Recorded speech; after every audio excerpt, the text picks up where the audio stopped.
Yep, shooting two trailers back to back. um, yeah, I really enjoy doing these reaction videos. I tend to get a lot of interesting comments from people. Like I like hearing uh, what people are and aren't looking forward to about the movies that I look at with these. So I'll keep doing for a while. And the first proper trailer for the second trailer, because the teaser I've already seen for the Mandalorian and Grogu dropped the other day. Got to admit, I'm not massively psyched over this one. Um, like I haven't even finished season 3 of the Mandalorian. Like really, they kind of ended the story at the end of season 2. That was it. Uh, Din had completed his quest. Grogu was going to join Luke and become a Jedi. It was all, you know, correct. It just felt right. Even season 2 of Mandalorian was basically just a dry run for, I don't know, what, two, 3 or 4 spin-off shows that so I'm not really sure. And I didn't mind the Book of Boba Fett. I actually got quite a kick out of it. So it was quite fun. I didn't really like that they brought Grogu back in with Din, because it kind of undid the emotional weight of the season's ending. If they'd reunited and he was still training to be a Jedi, great. But now it's a case of, well, what did it matter? You know, he was already able to use the Force in some way, and um, it's established he's remembering the stuff he'd already learned as a Padawan. Um, so what was the point of doing all of that only to just reverse it completely and give Mando, a new ship? For all of what people would say about, disliking how Luke was portrayed in The Last Jedi, um, which I had no problem with at all. I liked that The Last Jedi pointed out the failings of the Jedi Order, what it had become. That was great. I didn't like that Book of Boba Fett essentially established that Luke is doing the same thing all over again. He's not making any changes. He flat out tells Grogu he has to pick between the lightsaber or the chainmail that Din left for him. As in, he can't have the connections to someone who he sees as a father. Especially because Luke's entire victory in Return of the Jedi was because of the connection to his father. It was because of this attachment that, Yoda and Obi-Wan insisted was wrong. That gave him the strength to resist falling to the dark side. So seeing Luke apparently go head on in, repeating the same mistakes that the Jedi made before him, was a massive disappointment to me. But again, you know, that is a critique of a narrative choice.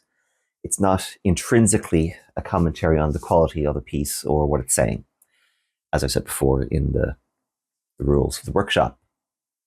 So we'll see what's happening here. I mean, I guess Ahsoka did leave off with Thrawn back in the galaxy, and he's a big threat. Although I think he's being dealt with in Ahsoka season 2. Um, I don't know what they're doing with Ahsoka. I'm not massively impressed with it, really. Anyway, I guess let's check this out. This is our first cinematic Star Wars release since The Rise of Skywalker. So I think kind of a lot's riding on this. I hope for their sake it does well. Let's see what they're going to do with it.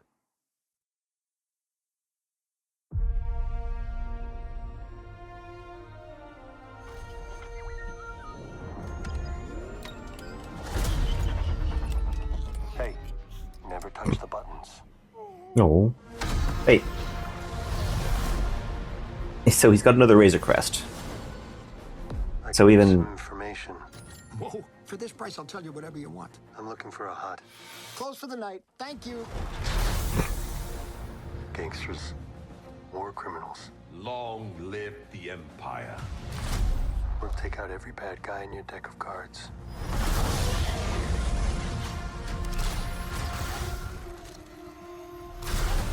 I do like how they, what a good gunfighter he is now.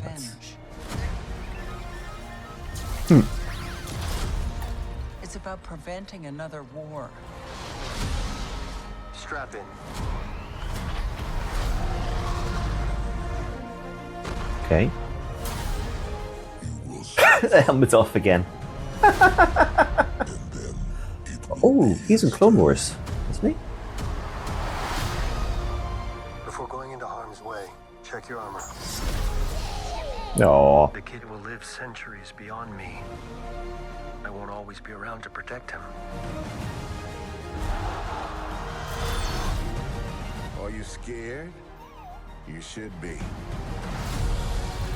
We're pouring some money into this one. Or do we fight? Fight, always.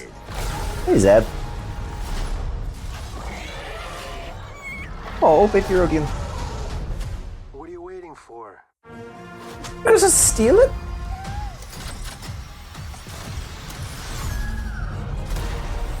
That is irresponsibly fast.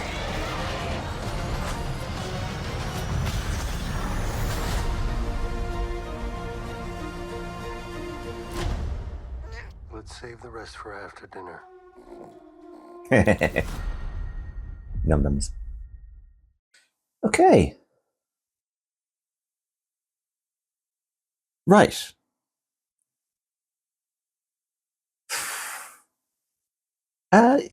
Action-wise, it looks great. I mean, one thing I will absolutely say for The Mandalorian as a series is the action scenes were always fantastic, top-notch, really well structured, great cinematography, great choreography. You always had a good sense of where things were in the geography of the action, which is a big plus in my book. If I can't understand an action scene, I lose interest. Glad to see that, it's okay. So something to do with the huts. I hope it's not too much focused on the criminal underworld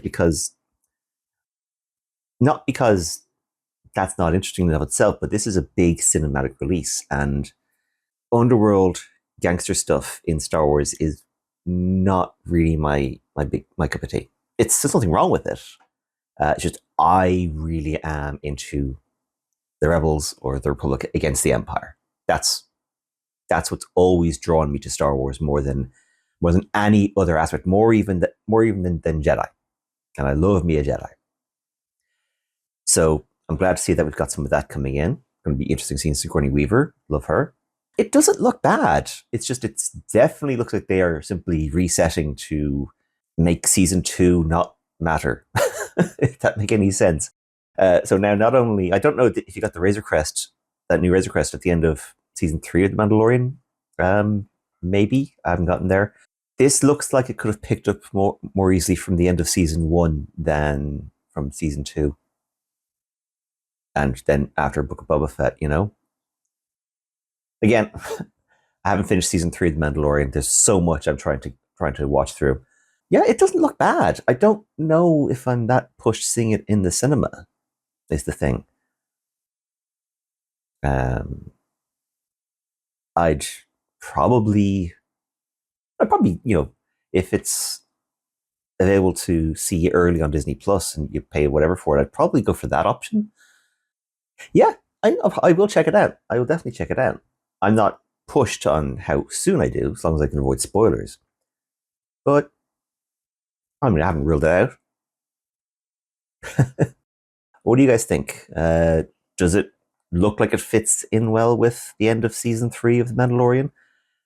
Do you agree or disagree with me that it feels like they're kind of resetting to a pre-season 2 space for the characters? It definitely looks like that to me. They just kind of want to scrub season 2 out of the way completely and just keep telling their Lone from Cub story in space. Please do subscribe if you haven't already. It really does help out. Share the video. And also, if you haven't already, check out my recent video on Superman and why I think he is a good man. That's all for now. Wordmaker out.